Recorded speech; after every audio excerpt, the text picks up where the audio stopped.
अस्सलाम वालेकुम फ्रेंड्स। आज की इस वीडियो में हम क्योटो प्रोटोकॉल को पढ़ते हैं। पहले प्रोटोकॉल क्या होता है? प्रोटोकॉल एक इंटरनेशनल एग्रीमेंट होता है जो किसी भी एग्जिस्टिंग कन्वेंशन के साथ लिंक्ड होता है। Kyoto protocol United Nations framework convention on climate change के साथ लिंक्ड है।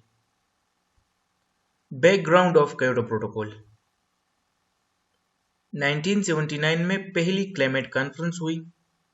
1988 में आईपीसीसी कायम हुई।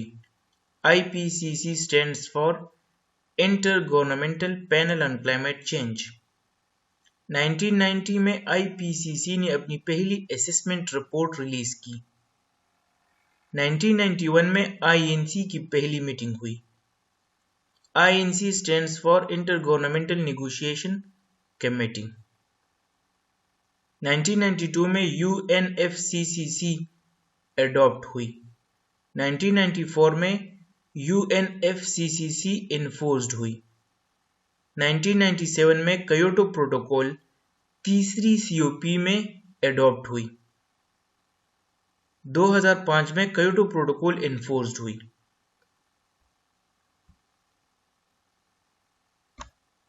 Kyoto protocol United Nations framework convention on climate change का एक प्रोटोकॉल है। UNFCCC एक legally non binding international treaty थी, लेकिन Kyoto protocol legally binding international treaty है। क्योटो प्रोटोकॉल 11 दिसंबर 1997 को तीसरी COP यानी कॉन्फ्रेंस ऑफ पार्टीज में एडॉप्ट हुई। तीसरी COP जापान के शहर क्योटो में हुई थी। क्योटो प्रोटोकॉल 2005 में एनफोर्स्ड हुई। दुनिया के तकरीबन तमाम ममालिक ने क्योटो प्रोटोकॉल को रेटिफाई किया है, सिर्फ USA और कनाडा ने नहीं किया। तमाम डेवलपिंग कंट्रीज मतलब पाकिस्तान, चाइना, इंडिया वगैरह को कार्बन डाइऑक्साइड की रिडक्शन को कम करने का पाबंद नहीं बनाया गया है, जबकि इसके अपोजिट तमाम डेवलप्ड कंट्रीज को कार्बन डाइऑक्साइड की रिडक्शन को कम करने का पाबंद बनाया गया है। एक्सप्लेनेशन।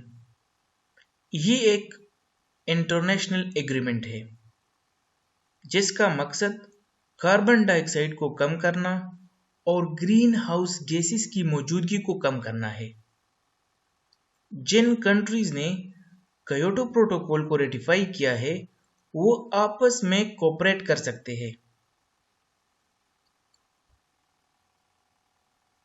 जो भी कंट्री अपने मुकर्रर शुदा लिमिट से ज्यादा कार्बन डाइऑक्साइड एमिट करेगा तो जुर्माने के तौर पर वो उन ममालिक को जिन्होंने मुकर्रर शुदा लिमिट से तजावुज नहीं किया है अदा करेगा। Objectives of the Kyoto Protocol: to achieve stabilization of greenhouse gases concentration in the atmosphere, to ensure that food production is not threatened, to enable economic development to proceed in a sustainable manner। ये objectives है Kyoto protocol की। Important provisions of the Kyoto Protocol: पहली important provision है 6 gases targeted for reduction। Kyoto protocol ने 6 gases को कम करने का target रखा है। वो 6 गैसेस कौन कौन से हैं?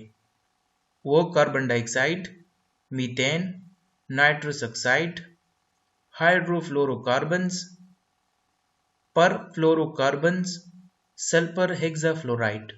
ये 6 गैसेस कम करने का टारगेट है। दूसरा है जनरल टारगेट। जो डेवलप्ड कंट्रीज है वो अपनी ग्रीन हाउस गैसेस की एमिशन को कम करेंगे। The developed countries have to reduce their greenhouse gases emission by about 5% below their 1990 levels। तीसरा है binding targets। To compensate for the sting of binding targets, The agreement offers flexibility in how many countries may meet their target. For example, they may partially compensate for their emissions by increasing sinks, forests, which remove carbon dioxide from the atmosphere. चौथा है effective greenhouse gas accounting system. Kyoto protocol के article 3 के मुताबिक countries are expected to have made probable progress, though this has not been specifically defined. Countries have been asked to create an effective greenhouse gas accounting system. Fifth is bubble meets target. Kyoto protocol के article 4 के मुताबिक दो या ज्यादा ममालिक मुश्तरका तौर पर मतलब जॉइंटली टारगेट्स को पूरा कर सकते हैं और अपनी जो इंडिविजुअल टारगेट्स है उसको सेट कर सकते हैं। Kyoto protocol mechanism. Kyoto protocol की 3 मैकेनिज्म है। एक है क्लीन डेवलपमेंट मैकेनिज्म CDM, दूसरा एमिशन ट्रेडिंग, तीसरा जॉइंट इम्प्लीमेंटेशन। ये जी कयोटो प्रोटोकॉल की 3 मैकेनिज्म है। International emission trading, joint implementation, clean development mechanism. International emissions trading. Kyoto protocol के आर्टिकल 17 के मुताबिक कंट्रीज को ये इख्तियार दिया गया है कि वो अपनी रिमेनिंग मतलब बच जाने वाली यूनिट्स को फरोख्त कर सकते हैं। चूंकि ग्रीन हाउस गैसेस में कार्बन डाइऑक्साइड एक मेजर गैस है, एक प्रिंसिपल गैस है, एक इंपॉर्टेंट गैस है, इसलिए इसको कार्बन ट्रेडिंग का नाम दिया गया है। मसलन Pakistan 100 million ton carbon dioxide emit करता है, लेकिन पाकिस्तान का जो टोटल कोटा है कयोटो प्रोटोकॉल में वो 250 मिलियन टन है। तो पाकिस्तान के साथ 150 मिलियन टन कार्बन डाइऑक्साइड की जो यूनिट्स है वो रिमेनिंग है, तो पाकिस्तान इस यूनिट्स को बेच सकते हैं। इंटरनेशनल एमिशन ट्रेडिंग में दोनों कंट्रीज यानी असाइंड कार्बन यूनिट्स लेने वाले और वो कंट्रीज जो बेचते हैं, दोनों कंट्रीज का डेवलप्ड होना मतलब इंडस्ट्रियलाइज्ड होना जरूरी है। आसान अल्फाज में इंग्लैंड के अगर यूनिट्स बच गए हैं तो वो जर्मनी को सेल कर सकते हैं, बेच सकते हैं। इस फिगर में ये दोनों, ये और ये इंडस्ट्रियलाइज कंट्रीज है, इसके पास यूनिट्स बच गए हैं तो ये अपने यूनिट्स इसको फरोख्त कर सकते हैं। CDM mechanism is defined in Article 13 of the protocol. CDM mean Clean Development Mechanism. Kyoto protocol के आर्टिकल 13 के मुताबिक कंट्रीज को इजाजत है कि वो एमिशन रिडक्शन प्रोजेक्ट्स को इम्प्लीमेंट करे। मतलब एक एडवांस्ड कंट्री, एक इंडस्ट्रियलाइज्ड कंट्री, एक डेवलप्ड कंट्री, एक डेवलपिंग कंट्रीज में एमिशन रिडक्शन प्रोजेक्ट और बनाए और इसके बदले में डेवलपिंग कंट्रीज इस इंडस्ट्रियलाइज कंट्रीज को कार्बन क्रेडिट्स दे। मिसाल से आपको समझाता हूं, जर्मनी जो कि एक इंडस्ट्रियलाइज्ड, एक एडवांस कंट्री है, वो पाकिस्तान में एक एनवायरमेंटल फ्रेंडली प्रोजेक्ट बनाए। इस प्रोजेक्ट की तमाम पेमेंट जर्मनी करे और पाकिस्तान बदले में जर्मनी को कार्बन क्रेडिट यूनिट्स दे। इसको आसान भाषा में CDM बोलते हैं। देखिए जी, ये इंडस्ट्रियलाइज्ड कंट्री है, ये जर्मनी है, ये पेमेंट करता है पाकिस्तान को, डेवलपिंग कंट्री को। पाकिस्तान कार्बन क्रेडिट्स जर्मनी को देता है। इस मैकेनिज्म को CDM बोलते हैं। Joint implementation. Article 6 of the Kyoto Protocol deals with joint implementation. Kyoto Protocol के आर्टिकल 6 के मुताबिक जॉइंट इम्प्लीमेंटेशन को अलाउड किया गया है। जॉइंट इम्प्लीमेंटेशन सीडीएम की तरह है, लेकिन इसमें और सीडीएम में थोड़ा सा फर्क है। इसमें दोनों कंट्रीज एडवांस होते हैं, जबकि सीडीएम में एक एडवांस्ड और दूसरा डेवलपिंग कंट्री था। इसमें इंडस्ट्रियलाइज्ड यानी देने वाला और लेने वाला दोनों इंडस्ट्रियलाइज्ड कंट्री होंगे। मिसाल के तौर पर फ्रांस जर्मनी को पेमेंट करेगा और जर्मनी बदले में कार्बन क्रेडिट देगी।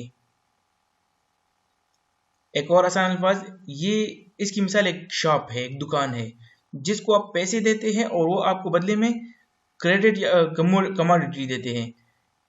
आप इसको इस सेंस में ले लें, आप फ्रांस पैसे देगा और जर्मनी कार्बन क्रेडिट्स देगा। ये एक यानी डेवलप कंट्री ए, ये डेवलप कंट्री बी, ये इधर प्रोजेक्ट बनाएगा और बदले में ये बी कंट्री ए कंट्री को सेल कार्बन क्रेडिट्स। इस प्रोसेस को जॉइंट इम्प्लीमेंटेशन बोलते हैं। ये समरी है flexibility mechanism of the Kyoto protocol. Flexibility mechanism की 3 पार्ट्स थे, एक जॉइंट इम्प्लीमेंटेशन, दूसरा सीडीएम, तीसरा international emission trading. Joint implementation article 6 of the Kyoto protocol, clean development mechanism यानी CDM article 12 of the Kyoto protocol, international emission trading article 17 of the Kyoto protocol. ये summary है flexibility mechanism of the Kyoto protocol का। Kyoto protocol के article 10 effective transfer of technology के बारे में है। Kyoto protocol के आर्टिकल 11 के मुताबिक जो डेवलप्ड कंट्रीज है, जैसा कि इंग्लैंड, फ्रांस, जर्मनी वगैरह, वो डेवलपिंग कंट्रीज जैसा कि पाकिस्तान, इंडिया वगैरह की मदद करेंगे, क्योंकि जो डेवलपिंग कंट्रीज है वो क्लाइमेट चेंज की एडवर्स इफेक्ट से ज्यादा मुतासर होते हैं। ये आर्टिकल 11 था क्योटो प्रोटोकॉल का। 2 कमिटमेंट पीरियड्स। क्योटो प्रोटोकॉल के 2 कमिटमेंट पीरियड्स थे, एक 2008 से 2012 तक, जबकि दूसरा 2013 से 2020 तक। फर्स्ट कमिटमेंट पीरियड 2008 से शुरू हुआ और 2012 तक रहा। फर्स्ट कमिटमेंट पीरियड में मोर देन 35 कंट्रीज टारगेट हासिल करने के पाबंद थे। एनेक्स 1 कंट्रीज को अपने ग्रीन हाउस गैसेस की एमिशन जो 1990 के लेवल से एवरेज 5% से कम करना था, और बहुत से यूरोपियन कंट्रीज का जो ग्रीन हाउस गैस एमिशन है वो 2008 में 15% से भी कम था। लेकिन जो नॉन एनेक्स 1 कंट्रीज थे उन्होंने ग्रीन हाउस गैस एमिशन को ना रोका और ना ही इससे रिलेटेड कोई पॉलिसी बनाई, और इसी तरह फर्स्ट कमिटमेंट पीरियड फेल हुई। सेकंड कमिटमेंट पीरियड को दोहा अमेंडमेंट टू द प्रोटोकॉल भी कहा जाता है। ये 2013 में और 2020 तक रहेगा, 2020 तक रहेगा। सेकंड कमिटमेंट पीरियड में डेवलप्ड कंट्रीज को ग्रीन हाउस गैस एमिशन को कम करने का टारगेट सेट की, लेकिन कनाडा ने 2012 में क्योटो प्रोटोकॉल से विड्रॉ किया। इसी तरह जो दूसरी डेवलप्ड कंट्रीज थी जैसे कि जापान, रशिया, न्यूजीलैंड, ऑस्ट्रेलिया वगैरह ने अपने सालाना रिपोर्ट्स में ईयरली जो टारगेट्स थे वो हासिल नहीं कर सकी। मतलब 2013 से लेकर 2019 तक क्योटो प्रोटोकॉल टारगेट्स को हासिल करने में नाकाम रहा। मतलब ये सेकंड कमिटमेंट पीरियड भी नाकाम हो चुका है। सक्सेस। पहली कामयाबी क्योटो प्रोटोकॉल की यह है कि 37 इंडस्ट्रियलाइज्ड कंट्रीज, एडवांस कंट्रीज ने ग्रीन हाउस गैसेस की एमिशंस को 16% से कम करके 4.7% तक ले आई। वैसे ये क्योटो प्रोटोकॉल की सबसे बड़ी अचीवमेंट है। दूसरा फायदा यह है कि सीडीएम को इंट्रोड्यूस किया है, जिसकी वजह से जो डेवलपिंग कंट्रीज है वहां पर एनवायरमेंटल फ्रेंडली प्रोजेक्ट्स बनते हैं, जिससे एक तो लोगों को रोजगार मिलता है, दूसरा एनवायरमेंट भी क्लीन और साफ रहता है। शॉर्टकमिंग। पहला शॉर्टकमिंग है unchecking of developing countries. Kyoto protocol में डेवलपिंग कंट्रीज पर कोई चेक नहीं रखा। चाइना और इंडिया जो कि एक डेवलपिंग कंट्रीज है, वो ग्रीन हाउस गैसेस की एमिशन बहुत सी डेवलप्ड कंट्रीज से ज्यादा करते हैं, लेकिन इस पर कोई पेनल्टी नहीं है। क्यों? क्योंकि ये थर्ड वर्ल्ड कंट्रीज है, डेवलपिंग कंट्रीज है। दूसरी शॉर्टकमिंग यूएसए एंड कनाडा की विड्रॉयल। तीसरा नो पेनल्टीज। अगर कोई कंट्री प्रोटोकॉल की टारगेट्स को अचीव करने में नाकाम भी रहा तो भी कोई पेनल्टी नहीं। इसी तरह मॉनिटरिंग के लिए कोई प्रोविजन ही नहीं है। Absence of environmental commitments. Emission reduction can not be precisely measured. United States of America signed Kyoto Protocol in 1998 but withdrew in 2001. George W Bush ने 2011 में कहा था, The Kyoto Protocol was fatally flawed in fundamental ways, but the process used to bring nations together to discuss our joint response to climate change is an important one. ये George W Bush ने कहा था। George W Bush US president थे। Guys, if you have any problem, write in the comment section. I will answer you. Thank you. Allah Hafiz.